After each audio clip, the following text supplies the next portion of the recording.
이번에는 국민의힘 내부 이슈 좀 가볼게요. 당원 게시판 논란을 두고 사실 어제 한동훈 대표가 김민전 최고위원과 공개석상에서 충돌을 했어요. 어제 설전 보셨나요? 네, 봤습니다. 어떻게 보셨어요? 잘 봤습니다.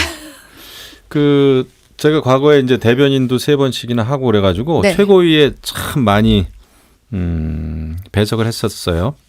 근데 그런 일이 비일비재했습니다, 사실. 옛날에 또 집단 지도 체제였을 때는 뭐 그거보다 더한 얘기도 많이 했고요. 그래서 늘상 있어 왔어요. 특히 제가 활동했던 게 이제 2014년, 15년, 16년 정말 그 아주 핫한 때였는데 근데 이제 이게 좋지는 않죠. 그리고 자칫 잘못하면 동숭학당이 되고 그래서 결국 그때 2014, 15, 16년 결말이 좋지 않았죠. 우리가 다 알고 있듯이. 네, 그렇습니다. 그래서 원래는 당 지도부도 이게 왜냐면 온 국민이 볼 수 있도록 생중계를 하는 거기 때문에 사전에 이제 조율도 좀 하고 최고위원식 정도 되고 또 당대표면 지도부 아닙니까? 그러면은 이견을 얘기하더라도 상당히 사실은 어느 정도는 좀 조율되고 어떤 그 의견을 전달하는 데 있어서 좀 세련돼야 돼요. 솔직히 말씀드리면. 근데 이거 보기에도 조마조마하지 않습니까? 그렇죠? 그런 거는 잘못된 거다 생각을 하고요. 제가 보더라도 옛날에도 그 당원 게시판이라고 하면 뭐 대통령이나 당대표나 아니면 최고위원들에 대해서 엄청나게 비판하는 글도 많이 있고 막 그 뒤죽박죽이었어요. 원래 게시판이라는 게 그런 겁니다. 네. 네, 그런 거예요. 이게 또 익명으로 이제 하다 보니까 그런데 이제 이게 이렇게 커질 일인가라는 차원에서는 한동훈 대표하고 생각은 같아요. 이게 이럴 일인가? 근데 이제 또 많은 사람들이 답답하게 생각하는 게 이거를 또 조기에 가족이 썼느냐 안 썼느냐가 이제 일반 대중들이 좀 궁금해하는 거에 대해서 뭐 이렇다 저렇다 얘기가 없다 보니까 좀 답답하잖아요. 아마 한동훈 대표가 우리하고는 조금 그 관점이 다른 것 같아요. 익명으로 운영이 되는 게시판에 대해서 가족이든 친척이든 친지든 썼더라도 그거를 밝히는 것 자체가 뭔가 안 맞는다고 생각을 하는 것 같아요. 근데 우리가 이제 정치하는 입장에서는 그래도 이렇게 커질 건가, 속 시원히 얘기하면 편하지 않은가 싶은데 제가 느끼는 결론은 유난 갈등입니다. 유난 갈등이다. 결론은 배경은 이럴 일이 아니에요. 그다음에 한동훈 대표가 대표하는 게 싫은 거죠. 그래서 한동훈 대표가 가족이 썼다 안 썼다를 얘기하는 순간 더 큰 양보를 요구할 겁니다. 저는 그것 때문에 한동훈 대표가 입을 닫고 있는 것 같아요. 근데 의원님 그러면 예전에 최고위 때는 그것도 공개석상에서 그렇게 선전이 오가고 다 지금처럼 유튜브 시절은 아니잖아요. 근데 그렇죠. 라이브로 중계가 되는 실시간으로. 그래가지고 중간에 책상 치고 나가기도 하고 이거 못해 먹다 그러고 나가기도 하고 막 그런 적도 있어요. 근데 사실 그때는 집단지도 체제라서 당대표가 이제 우리가 선거로 1, 2, 3 하면 한 분 한 분이 사실 상당히 중량급이 있는 체력이 좀 높은 분들이었잖아요. 그렇죠. 그렇습니다. 그래서 좀 싸움이 되는 이게 있으면 지금 같은 경우라는 조금 다르지 않나요? 상황이? 결이? 그 체급이나 급을 제가 논하기가 참 거시기 합니다. 네. 옛날에는 이제 당내 계파라는 게 있어서 그 계파의 중심이 되는 사람들 내지는 대리인들이 거기 가 있어요. 네. 그렇기 때문에 이제 거기에 중량감이 상당히 있죠. 근데 지금은 당내 계파가 없고 대통령 권력 하나로 모든 게 다 이루어지잖아요. 그런데 거기에서 변화를 좀 추구하는 사람이 있다 보니까 이거는 뭐 대통령을 등에 업은 사람들은 얼마든지 얘기를 하는 그런 구조가 지금 됐고 그렇기 때문에 그게 뭐 중량감도 느껴지지 않고 오히려 권력에 아부하고 아첨하는 모습으로 국민에게 느껴지는 그런 게 저는 있다고 봐요. 그래서 이게 중량감이 안 느껴진다라는 생각이 드는데 저는 요 당원 게시판 부분에 있어서는 두 가지예요. 처음에는 저는 한동훈 대표의 입장이 옳았다고 봅니다. 왜냐하면 자 이게 제도잖아요. 제도는 안정성이 제일 중요해요. 그러면 익명 게시판은 왜 만들었죠? 익명 게시판을 만든 대의가 뭐예요? 많은 사람들이 마음껏 얘기를 하면 거기에 내가 듣지 못할 것까지도 폭넓게 좀 들을 수 있겠지. 그리고 뭐 기분 나쁜 거냐 뭐 이렇게 해우소로 보내든지 뭐 하든지 이렇게 해가지고 무시해버리면 되니까 익명 게시판을 만든 이유는 제가 볼 때는 그거라고 봐요. 굳이. 그리고 남한테 또 이렇게까지 쓴소리를 할 수 있는 우리가 포용성이 있는 정당이야 라는 걸 또 보여주기 위한 것도 있잖아요. 그런 게 있기 때문에 이게 익명성이라는 대의를 가지고 있는데 이게 어느 사람에게 공격을 했다거나 어떤 나쁜 소리를 했다는 이유로 그 사람을 파헤쳐야 하는 것인가? 저는 그건 아니라고 봅니다. 절대 그건 아닌 거예요. 근데 한동훈 대표가 시간이 지나면서 생각해야 되는 건 뭐냐면 가족은 한동훈 대표와 특수관계인이라는 거예요. 그러니까 특수관계가 아니면 보호를 해도 그게 치우쳤다는 느낌을 주지 않잖아요. 그렇죠. 근데 이거는 가족이면 특수관계이니까 자꾸 특수관계인을 보호한다는 느낌을 주면 그 정치에 엄청난 마이너스입니다. 왜냐하면 읍참마속을 하고 춘풍추상하는 모습을 보여야 국민은 박수를 쳐준단 말이죠. 그래서 저는 이 두 가지의 대의를 다 지킬 수 있는 적정한 지점을 잡아서 저는 한동훈 대표가 말할 필요가 있다. 익명성이 보장되는 당원 게시판에 있는 거는 어느 누구도 그 사람을 밝히는 건 옳지 않다. 그리고 그게 내 가족일지라도 나는 그렇게 생각한다. 왜? 이건 제도고 제도라는 건 안정성이 너무 중요하고 그게 대의를 가지고 있으니까.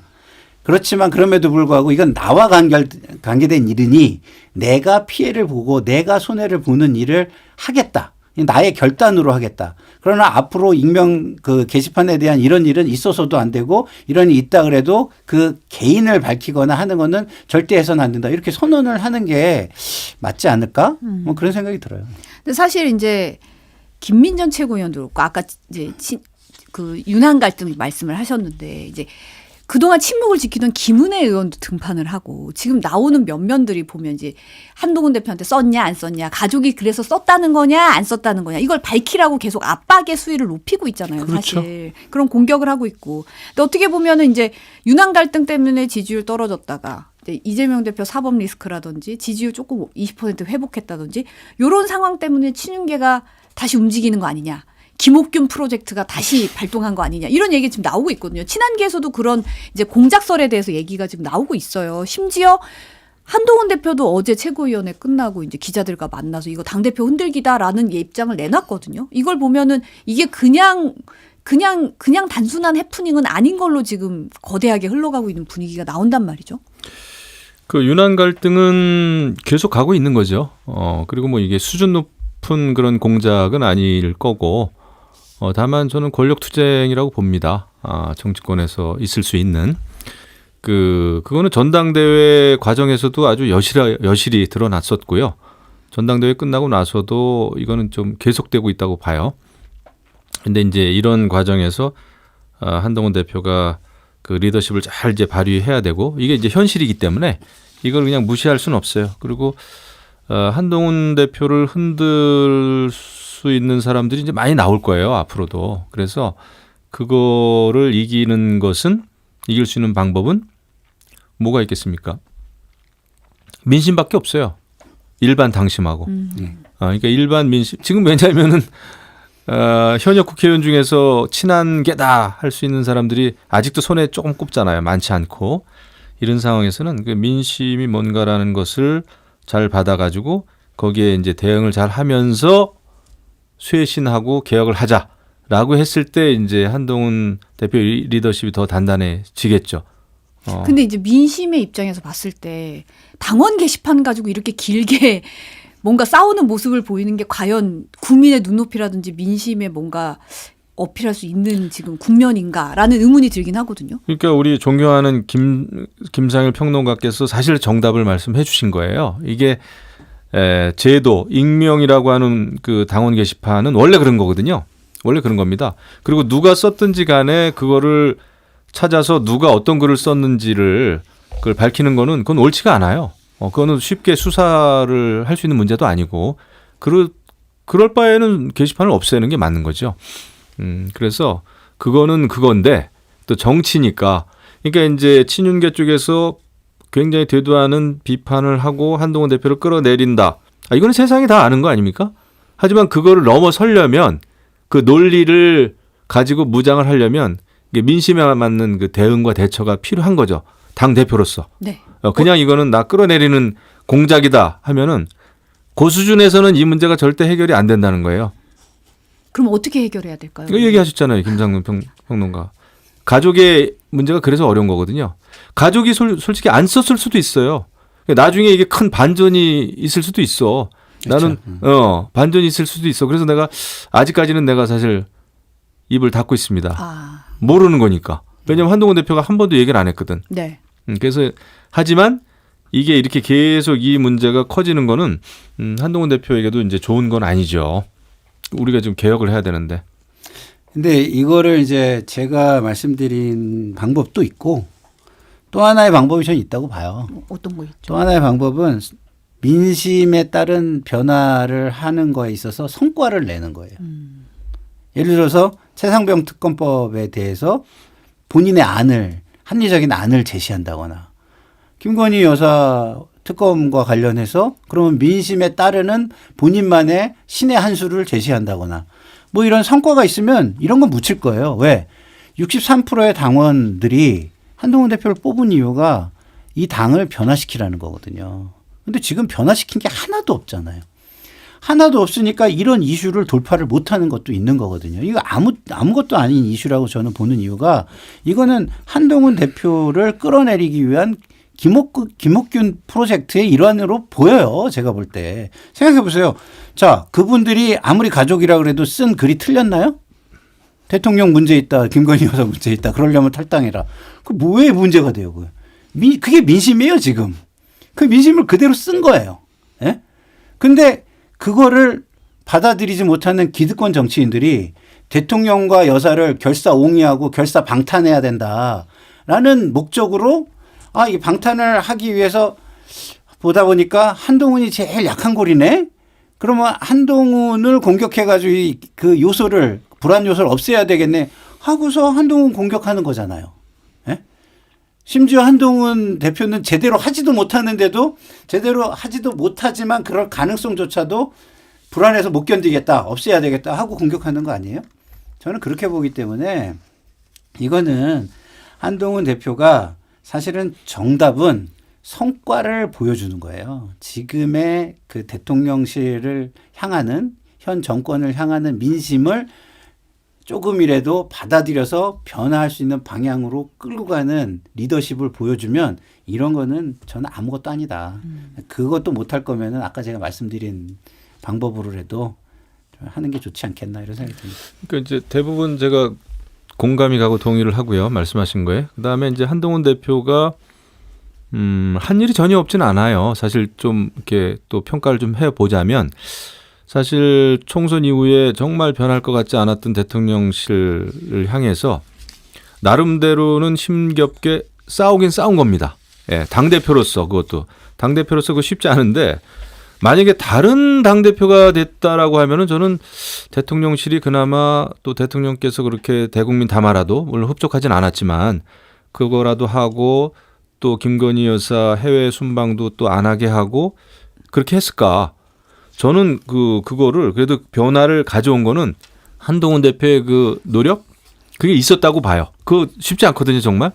또 대통령하고 한솥밥을 그렇게 오래 한 20년 먹었으면서 대통령을 상대로 또 여사를 상대로 그 쓴소리하기도 어렵습니다. 근데 그거를 어느 정도는 해냈단 말이에요.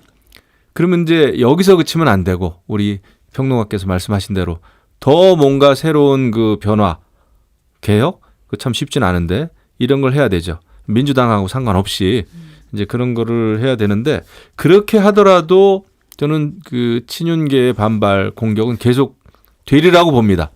하지만 그만큼 민심에서는 이제 멀어지겠죠. 그런 목소리가. 아마 그런 걸 말씀하신 것 같아요. 근데 민심 개혁 이런 거를 하려면은요. 그걸 할 수 있는 기반이 있어야 돼요. 기반. 근데 한동훈 대표는 당내에 기득권 세력 내에서는 기반이 상대적으로 약하잖아요. 그러면 한동훈 대표의 기반은 어디 있는 거죠? 일반 당원과 국민들에게 있는 거예요.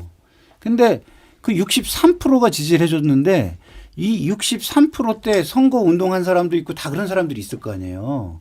그런 사람들을 챙기고 함께 하려고 하고 조직화하고 이런 걸 했다면 이렇게 어려워졌을까? 저는 그런 생각이 좀 들더라고요. 그래서 당대표가 되더니 너무 기득권에 안주하고 본인도 쉽게 권력만 이용해서 일을 하려고 드는 거 아닌가. 좀 이런 생각이 들어요. 63%가 모여 있는 모습, 항상 지지하는 모습을 무언가로 확인할 수 있다면 다른 기득권 국회의원들이 국민의힘에 아무리 대통령을 한테 잘 보이고 싶어도 그거를 쉽게 그 압력을 쉽게 견딜 수 있을까요? 전 그런 생각이 좀 듭니다. 근데 사실 대통령실 움직임도 이제 정진석 비서실장 같은 경우는 어제 오찬회동 국민의힘 의원들과 대규모 오찬회동을 가져서 그 자리에 한 40여 명 왔다는 거예요. 추경호 원내대표가 뭉치자 똘똘 뭉치자 외쳤다는 거고 사실은 지난 금요일에 22일에는 홍철호 정무수석이 또 다른 한 30명 정도 국민의힘 의원들과 오찬회동 가졌다는 건데 이거 결국 표단속 아닐까요? 표단속만은 아닐 겁니다. 왜냐면 저한테도 연락이 왔으니까. 제가 뭐 표 행사할 일이 없잖아요. 그러니까 아마 그 대통령실에서는 당에 있는 사람들 전반적으로 뭐 단속이라기보다는 뭐 잘해보자고 하는 거겠죠. 네. 화합하자. 잘해보자고. 그리고 추경호 원내대표는 똘똘 뭉치자라는 그런 워딩을 항상 쓰십니다. 제가 많이 들었어요. 많이 들어봤어요. 안에 계시니까 그렇게 보이겠지만 밖에서 볼 때는 이런 식으로 해서 부담을 주려고 하는구나. 부담. 네. 이렇게 얼굴이 받친다는 표현을 하잖아요. 얼굴이 받쳐서 말을 못하겠다 이런 얘기 하잖아요. 그러니까 정진석 비서실장이 그나마 정치를 오래 해보신 분인 거예요. 한 번이라도 밥을 먹고 한 번이라도 만나고 하면은 할 말도 순화가 되거나 못하게 돼 있다. 이런 생각을 가지고 적극적으로 만나시는 거 아닌가. 결국은 뭐 대통령실을 좀 바른 길로 이끄는 어떤 정치력을 보이시는 것보다는 대통령을 어떻게든 보호하려는 마음만 가진 행위로 보여서 좀 안타깝다. 왜? 이제는 이 정도로 막을 수 있는 수준이 아니라는 걸 본인이 오랜 정치 생활로 아실 텐데 아심에도 불구하고 할 수 있는 게 이것뿐이 없다라고 생각하고 하시는 모습이 참 안타깝고 측은하다 이런 생각이 듭니다. 명태균 씨 의혹으로 좀 넘어가 보면 KBS 보도가 나왔는데 명태균 씨 측근이 대통령의 육성이 이제 있었잖아요. 또 다른 육성을 들었다는 얘기를 했어요. 대통령이 명 씨를 명박사라고 부르면서 윤상현 당시 공관위원장에게 전화를 했다. 김영선 전 의원에게 준비하라고 전화라는 내용이었다는 거를 들었다는 겁니다. 이 시점은 2022년 6월 1일 보궐선거 투표일에 창원의 한 호텔에서 명 씨랑 김 전 의원이랑 함께 점심 먹는 자리에서 이 육성을 들려줬다는 얘기거든요. 그러니까 이렇게 보면 명박사라고 부르면서 공관위원장에게 전화해서 준비하라고 했다. 이거는 더 굉장히 구체적인 정황이 좀 드러나는 그렇죠. 내용이에요. 이 측근이 어제 검찰에 참고인 조사 받았다고 하는데 이 내용은 어떻게 보세요? 그러니까 이게 명태균 씨를 허풍장이로 몰고 선거꾼이고 그 신뢰할 수 없는 자기 이익만을 위한 하나의 사기꾼으로 몰고 이렇게 좀 몰고 싶은데 그게 다 어긋나는 거죠. 하나씩 명태균 씨가 한 말이 어느 정도 논리적인 퍼즐이 맞춰지듯이 그림이 그려지는 모습으로 맞춰지는 거예요. 그러면 이거는 명태균 씨 하나를 사기꾼으로 몬다고 그게 국민들의 관심이 글로 쏠리지 않을 거예요. 그건 굉장히 어설픈 방법이에요. 지금은 명태균 씨가 뭘 했다가 아니에요. 명태균 씨 가로 열고 누구누구를 통해 가로 닫고 했다예요. 명태균 씨가 한 게 중요한 게 아니라니까요. 명태균 씨가 누굴 통해서 이걸 했느냐가 중요한 거예요. 근데 누굴 통해서 했느냐에 관계성이 있는 사람들이 굉장히 권력자고 중요한 사람들인데 그 사람들의 행위 중에서 부적절해 보이는 것이 그림처럼 맞춰져 들어가고 있는 거예요. 그러면 국민들이 이거를 가만히 두고 볼 수가 있겠습니까? 저는 그렇게 절대 할 수가 없다고 봐요. 그러면 이 부분에 대해서 국민의힘 의원들도 좀 지역구에 사람들이 하는 얘기를 좀 듣고 대통령한테 좀 얘기를 하든지 아니면 대통령에서 얘기를 했는데도 말을 안 들으면 진짜 정치적인 결단력을 좀 보이든지 그러는 게 정치인다운 모습인데 지금 뭐 계속해서 하는 거는 제가 말씀드린 그거예요. 이런 얘기하면 또 다른 분 김영우 의원님은 그렇게 얘기 안 하시겠지만 국민의힘에서 나온 다른 분들 같은 경우는 어떻게 얘기하면 명태균 씨 그 사람 말을 믿을 수가 있습니까? 예? 그 사람이 하는 건 다 허풍 아닙니까? 이러고 그냥 끝날 거예요. 그럼 본질은 명태균 씨가 아닌데 자꾸 본질을 호도하려는 행위를 나와서 하시는 것뿐이 안 되는 거거든요. 그렇게는 국민의힘의 미래는 저는 없다고 봅니다. 김 의원님은 이렇게 얘기 안 하신다는데 어떻게? 명태균 씨 말을 믿을 수 있습니까? 아니, 명태균 씨 구속되면 조용할 줄 알았는데 명 박사 들어가니까 이제 무슨 석사가 나왔나요? 왜 그러죠? 그러니까 이제 명태균 씨가 워낙 그 여러 사람하고 일도 하고 그 정치인들 만나면서 도움도 뭐 주고 도움 받은 것도 있고 뭐 그렇겠죠. 근데 구속이 됐으니까 필요한 팩트는 이제 수사를 해서 밝히는 게 필요한 것 같고요. 이게 이제 좀 헷갈리는 게 그런 육성이 또 나왔다는 건데 그게 이제 뭐 당선인 시절일 가능성이 좀 크겠네요. 얘기 들어보니까. 그래서 그런 것도 이제 어떤 법적인 문제 이런 것도 이제 좀 따져봐야 되고요. 당선인 시절과 또 현역 시절은 완전히 다른 거니까. 그리고 저는 근본적으로 그런 생각이 들어요. 그렇다고 현직 대통령에 대해서 이거 가지고 뭐 바로 수사에 들어가고 뭐 그럴 수는 없어요. 솔직히 말씀드리면. 그런데 이제 과거에는 제가 뭐 우리 이제 선배들도 옛날 그 선배들도 그렇고 얘기도 많이 들었습니다만은 그 대통령이 공천권을 행사하는 그러니까 의사 표시를 하는 거 이런 거는 좀 자연스러웠었습니다. 옛날에 진짜. 예. 왜냐하면 당 소속이었기 때문에 그런 걸 이제 주로 정무수석을 통해서 당 사무총장을 거쳐서 당대표 공관위원장한테 전달도 되고 뭐 이런 거는 옛날에는 정말 많았어요. 그게 또 큰 흠이 아니었고 선거에 개입을 하면 안 돼요. 물론 그 공천은 그 당 일이니까 누가 공천을 받았으면 좋겠다. 저 사람이 역할을 많이 해왔고 또 할 사람이다 생각하면 근데 선거에 들어가면 누구하고 이제 경쟁을 하거나 이럴 때 이거는 다른 당하고 경쟁하는 그건 선거 아닙니까? 그거에 개입하면은 그거는 정말 중대한 그 선거법 위반이고 민주주의를 해하는 거죠. 그래서 이런 거에 대해서는 조금 앞으로 어떻게 생각해야 되나 좀 문제는 있을 것 같아요. 근데 이제 이게 윤석열 대통령 스스로가 박근혜 대통령 이제 수사할 때 그런 공천에 개입하고 했던 걸 가지고 기소를 엄청나게 하고 이래서 이제 더 발목을 잡히는 거죠. 솔직히 말씀드리면. 그래서 이제 이게 여론이 안 좋다고 보는데 저의 결론은 지금 아마 수사가 이루어지는 거는 명태균 씨와 뭐 김영선 전 의원 또 여러 가지 어떤 그런 선거 자금의 문제 어떤 뭐 그런 거 가지고 주로 하는 것 같아요. 그 다음에 무슨 뭐 청탁이라든지 그런데 대통령 그 당선인 신분 그 관계는 전 모르겠습니다. 잘. 그리고 뭐 그런 녹취록 이런 게 또 뭐가 앞으로 또 나올지도 모르죠. 근데 뭐 그거 뭐 어쩌라고 어떻게 되는 겁니까 지금? 근데 뭐 의원님께서 지금 과거에는 그랬다고 그렇게 얘기를 하시는데 어느 정도 과거를 말씀하시는 건지는 잘 모르겠어요. 근데 저는 노태우 대통령 때 당대표실에서 공천 작업을 아주 옆에서 지켜보면서 경험을 한 사람인데 노무현 대통령은 그런 게 없었어요. 노무현 대통령은 네. 근데 통 크게 이제 무슨 당을 찍어야 된다 이런 말씀을 하셨죠. 그래가지고 차원이 다른. 네, 차원이 다른.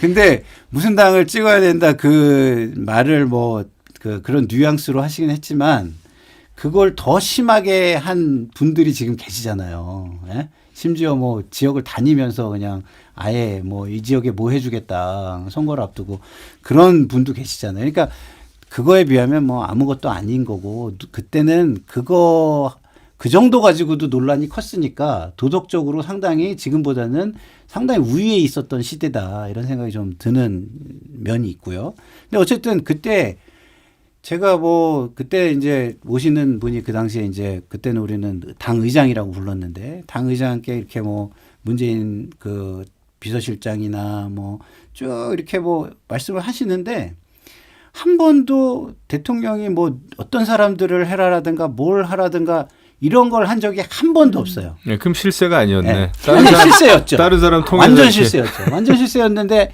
한 적이 없고 딱 한 명에 대해서 그냥 비슷한 류의 말씀을 전달한 적은 있어요. 그건 근데 지금 정동영 의원 정동영 의원께서 은퇴를 하신 줄 알았는데 다시 현역으로 나와셨기 때문에 제가 여기서 그 얘기를 하는 건 예의가 아닌 것 같아서 말씀은 못 드리겠습니다만은 그조차도 굉장히 요 정도 표현을 대통령이 하시지 할 정도로 굉장히 겸손한 표현이었거든요. 그래서 지금 말씀은 노태우 대통령을 좀 빼고 과거를 얘기했으면 좋겠다 이런 생각이 노무현 대통령을 좀 빼고 얘기를 좀 하셨으면 좋겠다 이런 생각이 듭니다. 그쵸. 노무현 대통령 때 얘기하신 노무현 거죠. 갑자기 대통령. 노태우 대통령 얘기하셔가지고 약간 죄송합니다. 혼선이 있었는데 네.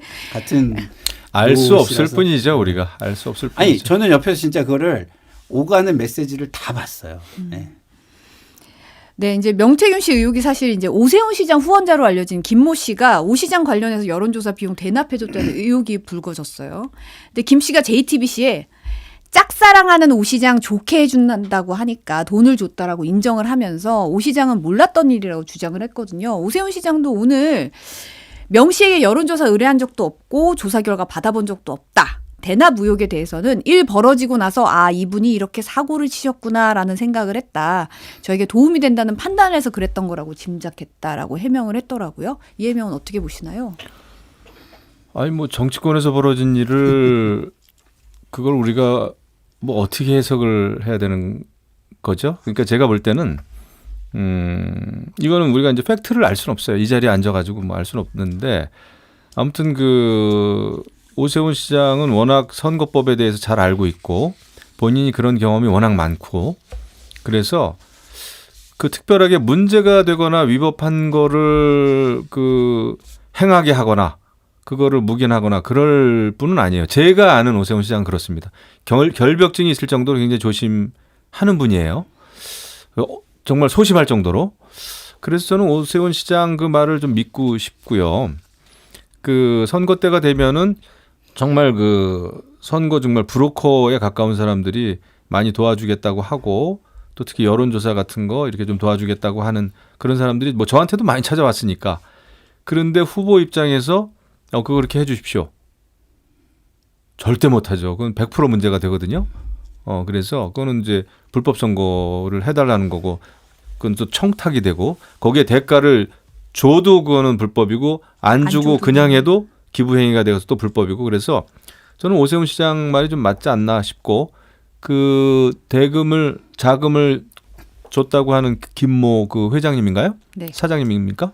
회장님이라고. 회장님. 네, 회장님. 네. 그 회장님께서도 아마 도와주려고 그랬을 수는 있겠다. 도와주려고. 그거를 오세훈 시장이 알면은 오세훈 시장도 그거는 불법한 건데 제가 그냥 이렇게 나온 것만 보면은 몰랐던 것 같아요. 근데 이제 후원자라는 개념이 네. 이렇게 짝사랑하는 사이라고 표현할 정도로 이렇게 돈을 3,300만 원 그냥 대납해주고 이런 식으로 이루어지는 게 통상적인가요? 절대 통상적이진 않죠. 통상적이진 않고 정말 이 김모 회장이 정말 뭐랄까 자기 소신과 자기 확신과 뭐 이런 게 확실한 사람이라면 그럴 수도 있어요. 왜? 그런 사람이 과거에 있었거든요. 그게 누구냐? 그게 고 강금원 회장께서 그러셨어요. 그 강금원 회장은 노무현 대통령과 관련한 부분에 대해서 모든 것을 헌신적으로 하셨지만 모든 거에 대해서 뭐 노무현 대통령이 뭐 알 필요도 없고 그렇잖아요. 그리고 검찰에 그렇게 고초를 겪고 국세청 조사를 그렇게 많이 받고 해도 그랬어요, 다. 이거는 내 친구를 위해서 내가 그냥 한 건데 뭐 찌질하게 내가 뭘 했겠냐. 나는 그냥 내가 좋아하니까 내가 내 마음대로 한 거다. 이런 식으로 다 본인이 안고 갔거든요. 근데 이 김모 회장이라는 분이 그 정도 되는 분인지는 좀 더 지켜봐야 되겠죠. 예? 근데 그 정도로 안고 간다면은 뭐 그럴 수 있는 사람이라는 생각이 드는데 대부분의 기업을 하시고 후원하시는 분들은요. 반사 이익을 생각을 하는 분들이 거의 99.99%예요. 근데 만약에 이분이 강금원 회장님 같은 분이라면 0.0 0.01%에 드는 분이겠죠. 예, 그래서 뭐 앞으로 좀 더 지켜봐야 되는데 통상적으로는 반사 이익을 바라고 하는 경우가 많고 그러려면 후보한테 조금이라도 생색을 내야 되기 때문에 암묵적으로 후보도 알고 있으면서 모르는 척 하게 하는 그런 경우가 훨씬 많습니다. 지금 뉴스타파 보도에 따르면 이 김모 회장님이 강혜경 씨에게 강 실장만 덮으면 되네. 명태균을 죽여야지 우리가 국민의힘까지 죽일 수는 없잖아. 이러면서 이제 명태균한테 한 10억씩 주든지 너 혼자 뒤집어 써라. 감옥 가든지 간에. 이런 식으로 이제 뭔가 명 씨에게 거액을 주고 사건을 덮다는 취지로 말한 통화 녹음이 지금 보도가 된 상황이거든요. 이제 근데 MBC와의 통화에서 이 김 씨가 농담적으로 한 말이다. 이런 식으로 해명을 했더라고요.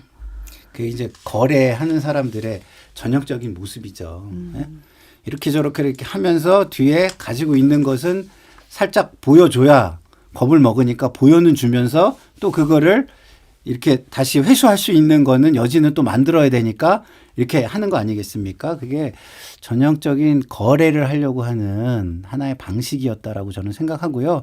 근데 결국에는 그 거래에 모두가 응하지 않은 거잖아요. 거래에 응할 만한 사람들이 하나도 응하지 않은 거예요. 그래서 지금은 뭐 구속이 돼 계시고 구속이 돼 계셔서도 그런 방법이 안 통하니까 그러면은 변호사를 통해서 좀 이렇게 좀 그 진중하게 한번 다시 접근해 볼까 이런 시도를 하신 것 같은데 그것도 또 안 통한 거죠. 그래서 저는 명태균 씨의 이런 부분은 명태균 씨를 공격할 필요도 없고 그냥 그런 거는 차치하고 그분이 가지고 있는 증거를 빨리 검찰이 압수수색을 하든 찾아내든 해가지고 빨리 입수를 하고 그거에 근거해서 추궁을 하고 이 명명백백한 그 뭐랄까 의혹을 밝히면 된다 이런 생각이 듭니다. 공감합니다. 수사로 밝혀야 될 부분이다. 예, 공감합니다.